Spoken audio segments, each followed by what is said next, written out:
Assalamualaikum, balik lagi di channel aku ADST.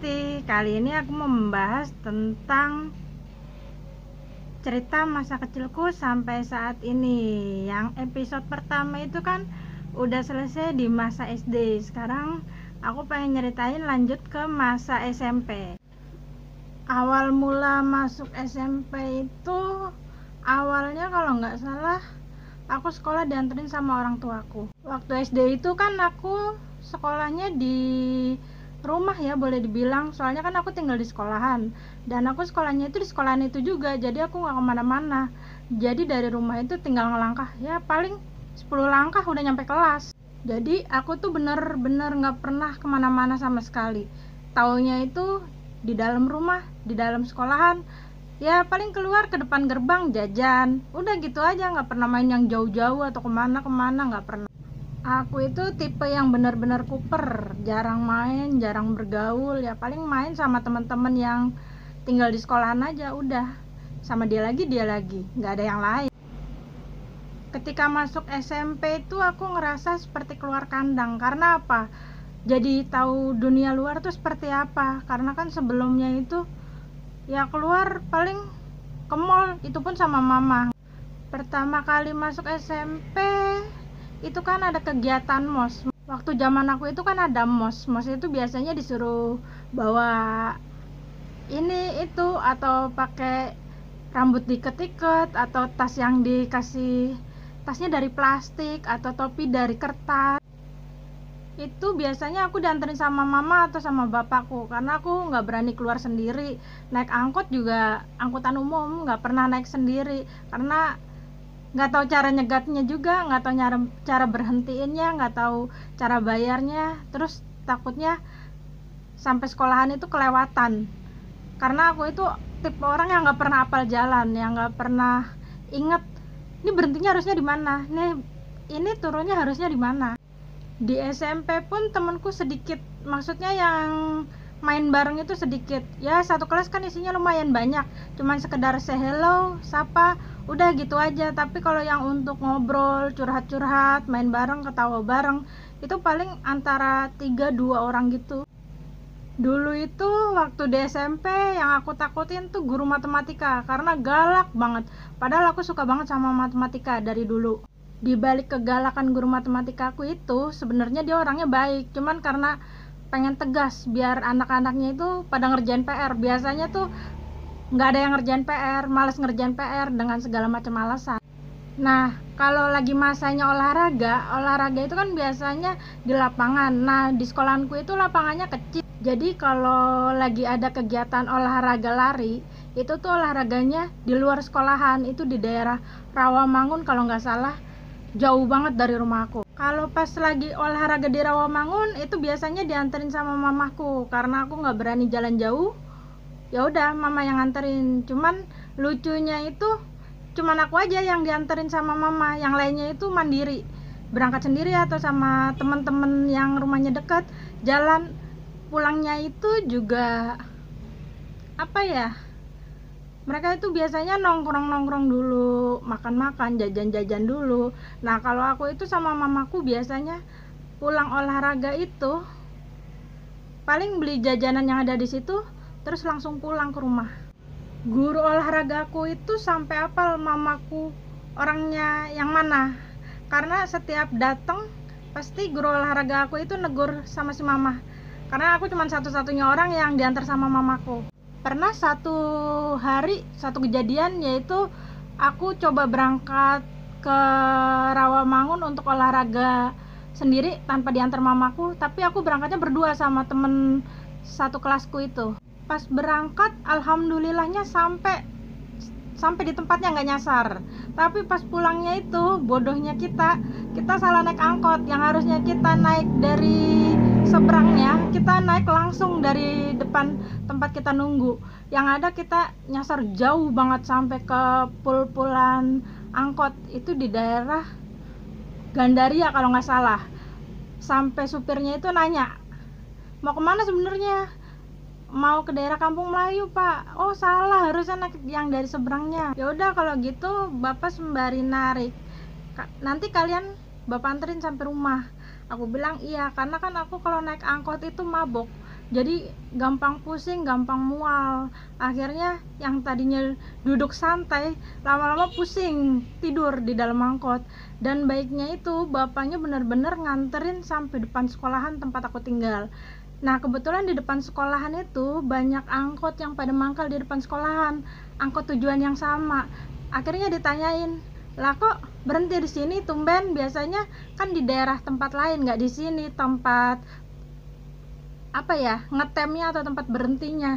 Terus dia bilang mau nganterin anak ini karena dia nyasar salah naik angkot. Malu banget waktu itu, dianterin sampai aku turun dari angkot sampai ketemu orang tuaku. Sampai orang tuaku bilang gini, pantesan gak sampai-sampai rumah, tau-taunya nyasar toh. Untung bapaknya baik dianterin sampai rumah. Ya alhamdulillahnya orangnya emang bener-bener baik, nganterin sampai ketemu sama orang tuaku. Itu benar-benar kenangan yang nggak bakal terlupakan sama aku sampai saat ini, karena jujur sampai saat ini mau kemana-mana pun aku masih suka nyasar juga, karena nggak tahu daya ingatku tentang ngapalin jalan itu susah banget, harus 5-10 kali baru apal. Itu juga belum tentu, masih ya bener-bener nggak bisa ngapalin. Mau ke rumah temen aja berhentinya di mana ya aku lupa, sampai diomelin sama mamaku. Untungnya sekarang ada aplikasi online, jadi mempermudah aku untuk pergi kemana-mana. Jadi nggak takut nyasar, nggak takut salah turun, karena kan kadang bisa minta tolong sama pengemudinya, bilang, Pak mau turun di sini atau Mas mau turun di sini, tolong nanti dikasih tahu ya, saya nggak tahu rutenya dan nggak tahu jalannya. Ada kejadian lucu lagi waktu aku berangkat sekolah, lupa bawa uang jajan. Itu bapakku datang ke sekolahan nganterin uang jajan, tapi dititipin ke penjaga sekolahnya itu. Nah, pas lagi jam belajar, penjaga sekolahnya itu bilang ke guru yang lagi ngajar, Pak, ini ada titipan untuk murid dari orang tua murid. Nah, akhirnya aku dipanggil, aku kira ada apa ya. Pas aku maju, kenapa Pak? Ini uang jajannya ketinggalan, tadi bapaknya yang nganterin. Teman-temanku satu kelas senyum-senyum karena bapakku datang nganterin duit. Aku juga nggak kepikiran sampai kok bisa ya bapakku datang sampai nganterin duit gitu. Aku pikir ya udahlah ketinggalan, nggak usah jajan, makan di rumah aja nanti gitu kan. Mungkin mamaku yang di rumah kali ngeliat, lah ini duit jajannya nggak kebawa, ntar mau jajan pakai apa, ntar mau makan pakai apa, kepikiran mungkin. Jadi dianterin. Emang orang tua aku tuh tipe orang tua yang panikan, terus takut anaknya kenapa-napa. Waktu SMP juga sama kayak di SD, aku ulang tahunnya dirayain setiap tahunnya dari kelas 1 sampai kelas 3. Itu ngundang teman-teman satu kelas. Pas kelas 3 itu ngundang banyak deh, ada berapa kelas gitu kan, ada kelas dulu apa ya, 3A, 3B, model-model kayak gitu, ngundang semua. Pas datang ke sekolahan kan yang dipakai jadinya ruang kelas penuh banget, seneng banget teman-teman pada datang. Alhamdulillahnya itu rame banget, sampai aku ngerasa tuh aku punya banyak temen, aku punya banyak orang yang sayang sama aku, yang peduli sama aku. Pokoknya setiap ulang tahun itu aku ngerasa seneng karena banyak orang yang datang ke rumah. Entah kenapa aku nggak pernah malu kalau diantar sekolah sama orang tuaku. Aku malah ngerasa bangga, orang tuaku tuh sayang, orang tuaku tuh peduli, nggak ada rasa malu sedikit pun. Aku juga nggak pernah malu nunjukin kalau bapakku itu penjaga sekolah, bapakku itu kerjanya cuma nyapu-nyapu, bersih-bersih. Malah ada rasa kebanggaan tersendiri dalam diri aku. Terakhir masa-masa SMP itu ketika mau lulusan sekolah, ingat banget, ujian tegang, ujian takut, ngerjain udah bener-bener. Tapi kondisinya waktu itu aku sedang tidak fit, lagi kurang enak badan, jadi agak ngerasa apa ya, ngerjainnya kurang fokus, ngerjainnya kurang teliti. Dan di saat pengumuman kelulusan sekolah itu kan diumuminnya lewat pos, dianterin ke rumah masing-masing. Dari pagi itu aku nungguin, Pak Pos kok nggak datang-datang ya, aku pengen tahu hasilnya lulus atau enggak. Kalau nggak salah itu sekitar siangan Pak Posnya baru datang, dan pengumumannya itu dipegang sama orang tuaku. Aku posisinya pada saat itu lagi tidur-tiduran nonton TV. Pas pengumumannya mau dibuka, itu di depan banyak guru-guru SD ku yang dulu pernah ngajar aku. Bapakku bilang atau mamaku bilang gini, ya nggak lulus. Aku pikir bercanda, aku bilang bercanda kali. Pas aku lihat sendiri kertasnya, hasil pengumumannya, ternyata bener. Di situ tertulis aku tidak lulus. Dan di saat itu juga aku ngedrop, aku ngedown sejadi-jadinya.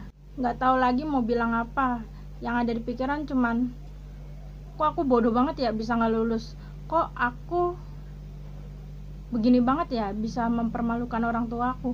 Karena aku ngerasa kan pengumumannya dibuka di depan banyak guru-guru, di depan kepala sekolah. Aku pikir aku bisa ngasih kebahagiaan buat orang tua aku. Ternyata di saat itu aku malah ngerasa aku mempermalukan orang tua aku. Dari yang tadinya aku ketawa ketiwi sampai aku diem, duduk, nangis sejadi-jadinya karena ngerasa, ya Allah, kok gini banget ya, aku nggak lulus. Di situ orang tuaku yang bener-bener istilahnya ngasih semangat, ngasih dukungan, bukan malah marah-marahin, bukan malah kok bodoh banget sih jadi anak atau gimana, nggak kayak gitu. Malah orang tuaku bilang, ya udah semangat, yang sabar, toh masih ada ujian susulan. Guru-guru juga bilang, semangat, jangan nangis, nanti dicoba lagi, masih ada kesempatan kok. Di masa yang pada saat itu memang itu lagi pergantian antara ujian sekolah pindah ke ujian nasional kalau nggak salah ya. Nah pada saat itu juga ada kesempatan untuk ujian ulang, jadi buat yang nggak lulus itu masih dikasih kesempatan satu kali lagi untuk ujian ulang, tapi nggak di sekolahan, di tempat yang telah ditentukan. Aku datang ke sekolahan sama mamaku untuk melihat pengumuman siapa aja yang nggak lulus. Ternyata dalam satu sekolahan itu yang nggak lulus sekitar 7 atau 6 orang, termasuk salah satu temenku satu kelas. Aku tuh nggak lulusnya di bidang matematika, padahal aku itu suka banget sama matematika, dan aku pernah ikut lomba matematika antar sekolah di sekolahanku itu.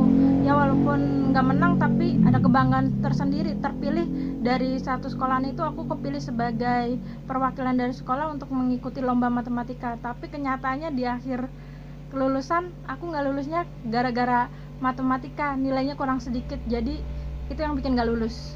Dan di situ guru matematikaku yang terkenal galak banget, yang terkenal menakutkan, bener-bener jadi guru yang super baik, super ngasih semangat, super ngasih support, yang ngajarin aku selama berapa hari ya. Pokoknya aku les sama dia sama beberapa teman yang gak lulus itu tentang pelajaran-pelajaran yang nanti mungkin akan diulang lagi. Dan aku waktu itu ulangnya itu cuma tes matematika aja, sampai aku dapat dukungan dari kepala sekolah, dari guru agama, guru-guru yang bahkan guru matematikaku pun benar-benar meluangkan waktunya ngasih pelajaran ekstra untuk aku.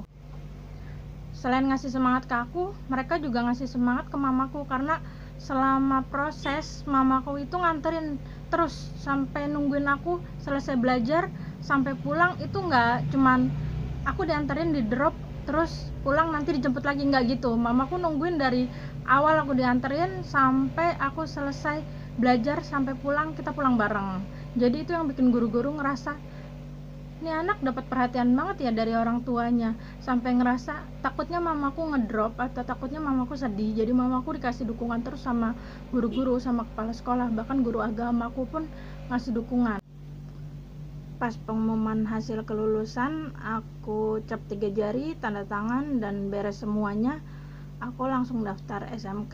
Pada saat itu bener-bener yang daftar paling terakhir, karena besoknya itu udah mulai masuk sekolah, udah mulai mos. Kemarinnya itu aku baru daftar, jadi bener-bener yang hari ini baru daftar, besoknya itu langsung masuk ke sekolah. Yaitu cerita terakhir aku tentang aku itu pernah ngerasain gak lulus, tapi alhamdulillahnya aku masih bisa melanjutkan ke SMK. Aku milih SMK itu karena pengennya tuh lulus langsung kerja niatnya. Kalau SMA itu kan harusnya lulus kalau bisa kuliah, kalau ada rezekinya. Jadi aku masuk ke SMK. Dan di masa SMP itu ya gimana ya, masa-masa terakhir di SMP itu yang pengumuman gak lulus itu benar-benar bikin aku ngedrop, benar-benar bikin aku tuh ngerasa duniaku tuh runtuh, nggak tahu mau gimana lagi, nggak tahu harus ngapain lagi. Kalau nggak lulus mau ngapain ya, kan nggak bisa ngelanjutin sekolah lagi. Masa ya aku harus ngapain, masa ya aku harus cuman sekedar main-main, cuman sampai tingkatan SMP doang. Aku berpikir tuh benar-benar udah mempermalukan orang tua aku yang udah ngasih kasih sayang lebih, yang udah ngasih perhatian lebih, nggak pernah marah-marah, tapi kok anaknya gini, nggak bisa ngasih yang terbaik untuk orang tuanya. itu benar-benar yang ngerasa malu, yang semalu-malunya, ngerasa bodoh yang sebodoh-bodohnya, ngerasa ya Allah, takutnya tuh orang tua aku jadi bahan omongan orang-orang ya gara-gara aku berpikirnya ke situ. Tapi ternyata enggak, orang tua aku tuh tipe yang orang lain mau ngomong apa ya udah terserah kan. Maksudnya orang tua tuh nggak bisa nuntut semua orang itu suka sama keluarga kita. Ada yang suka, ada yang enggak, itu hak mereka. Jadi buat yang suka sama kita kasih dukungan kita terus, buat yang nggak suka sama kita ya udah nggak apa-apa, itu hak mereka. Tapi orang tua aku itu posisinya itu selalu mau aku bener mau aku salah tetap kasih support, tetap kasih dukungan. Kalau yang bener ya mereka makin dukung, kalau yang salah itu mereka itu negor aku dulu, bilang ini tuh salah, harusnya seperti ini, jangan dilakuin lagi, jangan diperbuat lagi. Ya masa SMP itu kan harusnya umur kamu itu udah mulai dewasa, udah mulai bisa berpikir mana yang baik, mana yang buruk. Mama itu nggak bisa jagain kamu selama 1 kali 24 jam, cuman bisa ngawasin kalau kamu di rumah doang. Mamaku tuh selalu ngomong seperti itu, mau kamu ngelakuin baik atau buruk mama itu nggak ngeliat, tapi kamu harus inget ada Allah di atas yang selalu ngelihat kamu 1 kali 24 jam. Jadi tanpa mama ngelihat, Allah itu udah ngelihat. Mau kamu bohong sama mama, mau kamu bener sama mama, itu urusan kamu sama Allah. Mama tinggal cuman bisa ngasih dukungan, cuman bisa ngasih support untuk anak-anaknya, cuman bisa ngasih yang terbaik untuk anak-anaknya. Kalau misalnya anak-anaknya salah, berarti ya mungkin ada kesalahan dalam didikan mamaku selalu ngomong gitu.